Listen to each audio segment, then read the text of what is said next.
So hello everyone. पिछली video में हमने डिस्कस करा था मसल्स के बारे में, उसकी कैटेगरीज के बारे में, उसकी डेफिनेशंस के बारे में। पर इस वीडियो में हम डिस्कस करेंगे कि मसल्स के अंदर कौन कौन से टाइप्स ऑफ फाइबर्स प्रेजेंट होते हैं, जैसे टाइप 1 एंड टाइप 2 फाइबर, और कौन कौन से एथलीट्स में कौन कौन से फाइबर एक सर्टेन एक्टिविटी के दौरान हमारे रिक्रूट होते हैं, प्लस क्या हम ट्रेनिंग से उनकी रिक्रूटमेंट को या फिर उनकी नीड को चेंज कर सकते हैं from type 1 to type 2। So to get this full knowledge, please watch the full video. So mainly muscles के हमारे दो टाइप के फाइबर्स होते हैं, type 1 and type 2। Type 1 fibre are called slow fibres और स्लो ट्विच फाइबर्स, और type 2 fibres are called fast twitch fibres. अब हम एक एक करके इनको समझते हैं। तो सबसे पहले हम समझते हैं 1 फाइबर को, जिसको हम कहते हैं स्लो ट्विच फाइबर। जो ये 20 टाइप ऑफ फाइबर्स हैं वो हमारे मेनली पोस्चरल मसल्स में ज़्यादा पाए जाते हैं, जैसे काफ होगी, हमारी बैक की एक्सटेंसस मसल होगी, काफ में भी सोलिस मसल्स में मेनली प्रेजेंट पाए जाते हैं। इनके में क्या क्या कैरेक्टरिस्टिक्स होती हैं, क्या क्या एडवांटेजेस होते हैं। सबसे पहले इनके अंदर एंड्योरेंस बहुत ज़्यादा होता है, और सेकंड जिनका फटीग रेजिस्टेंस है वो बहुत ज़्यादा हाई है। इसका मतलब इनमें थकावट बहुत टाइम के बाद होती है। मेनली जो इनका थकावट से रेजिस्टेंस है वो बहुत ज़्यादा है। ये जैसे हमारी काफ में सोलिस मसल हो गई, वो ये नहीं है कि हम खड़े रहें तो 1 घंटे बाद वो थक गई, फिर उसके बाद हम खड़े नहीं हो पा रहे हैं। कंटिन्यूस 5 to 7 आवर्स, या फिर अगर कोई इस पर्टिकुलर वर्क के लिए, जैसे हमारे आर्मी में जो हमारे सोल्जर्स होते हैं उनको 12-12 घंटे खड़ा रहना होता है, तो जब भी उनकी काफ की मसल इतनी नहीं थकती, क्योंकि they get train to it और they get habitual to it. तो जो हमारी भी जितनी पोस्चर मसल्स है उसमें टाइप 1 फाइबर पाया जाता है। पर जो हमारी जो टाइप 1 मसल फाइबर हैं, अगर वो एक सर्टेन पीरियड के बाद फटीग हो जाती हैं तो उनको रिप्लेनिश करने में टाइम लगता है, उनको रिलैक्स होने में टाइम लगता है, या फिर उनको ऑप्टिमली फिर से वर्क करने में थोड़ा बहुत टाइम लगता है as compare to type 2 fibres. तो नेक्स्ट हम बात करते हैं टाइप 2 फाइबर्स के बारे में, जिनको हम फास्ट ट्विच फाइबर कह जाते हैं। ये मसल फाइबर्स मेनली हमारी जो अपर लिम्ब की जो मसल्स हैं, बाइसेप, डेल्टोइड, ट्राइसेप्स, इनमें बहुत ज़्यादा पाए जाते हैं।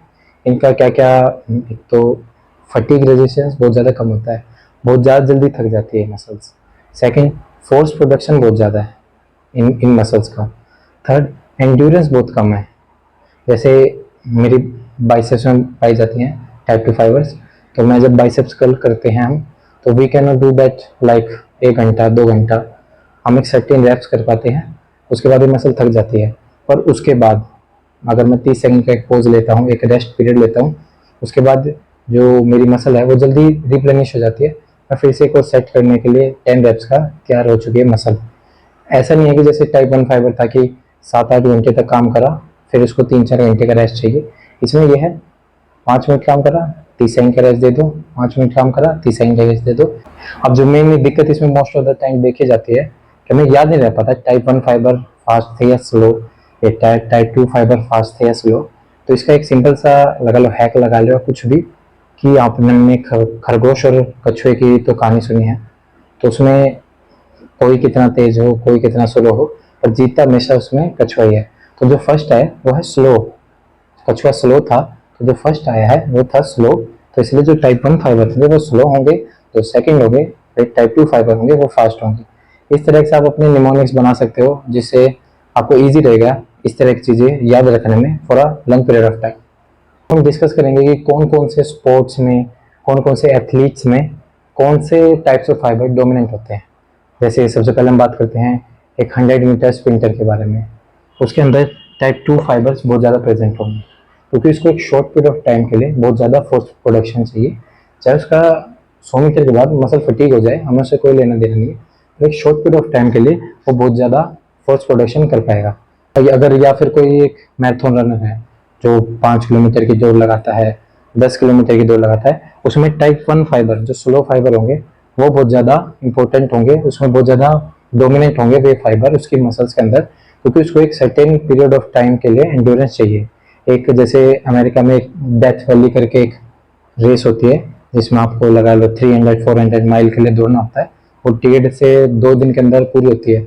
तो उसके लिए उन जो रनर्स होते हैं उनके अंदर टाइप 1 फाइबर बहुत ज़्यादा पाए जाएंगे, क्योंकि उनको एक सर्टेन घंटे के लिए, 30 से 40 घंटे के लिए अपना एक एंड्योरेंस मेंटेन रखना। पर कई खेल ऐसे हैं जिसमें मुझे टाइप 1 और टाइप 2 फाइबर दोनों ही हाई वॉल्यूम में चाहिए, सच एज रेसलिंग, क्योंकि उसमें मुझे एंड्योरेंस भी चाहिए, उसके साथ साथ मुझे एक हाई पावर आउटपुट के लिए भी मसल्स फाइबर चाहिए, क्योंकि एकदम से मुझे एक सर्टेन दाव लगाना पड़ता है, सर्टेन मूव लगाना पड़ता है, और एक जो सामने वाला अपोनेंट है उसको कभी बार लिफ्ट भी करना पड़ता है बहुत ज़्यादा पावर के साथ, तो मुझे दोनों फाइबर चाहिए।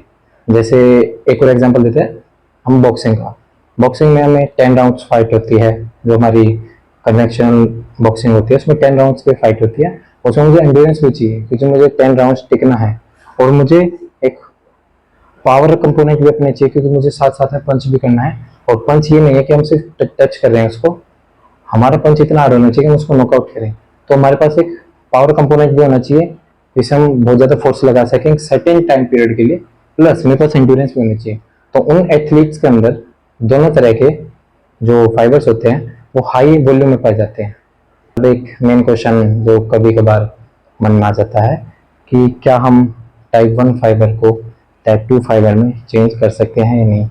अगर कोई स्प्रिंटर है उसके अंदर टाइप 2 फाइबर बहुत ज़्यादा है और वो एकदम से मैराथन रनिंग करना चाहता है, मैराथन रनर बनना चाहता है, क्या हम उसके मसल्स फाइबर को चेंज कर सकते हैं फ्रॉम टाइप 2 टू टाइप 1, और कोई भी एथलीट है फ्रॉम टाइप 1 टू टाइप 2। तो इसका सिंपल आंसर है यस, प्रॉपर ट्रेनिंग के साथ और ग्रेजुअली अगर हम प्रोग्रेसिव ट्रेनिंग करेंगे तो हम उसको 100% हम इंटरचेंज कर सकते हैं टाइप 1 से टाइप 2 या फिर टाइप 2 से type 1। So that's all for today. अब नेक्स्ट वीडियो में बात करेंगे कि जो हमारी जो मसल्स की मूवमेंट की फेज है, इसेंट्रिक, कंसेंट्रिक, आइसोमेट्रिक, आइसोटोनिक, इन सब चीज़ों के बारे में। सो आप देखते रहिए मेरी वीडियो और यूट्यूब पे जाके मेरा चैनल को जरूर सब्सक्राइब करिए। Thank you so much.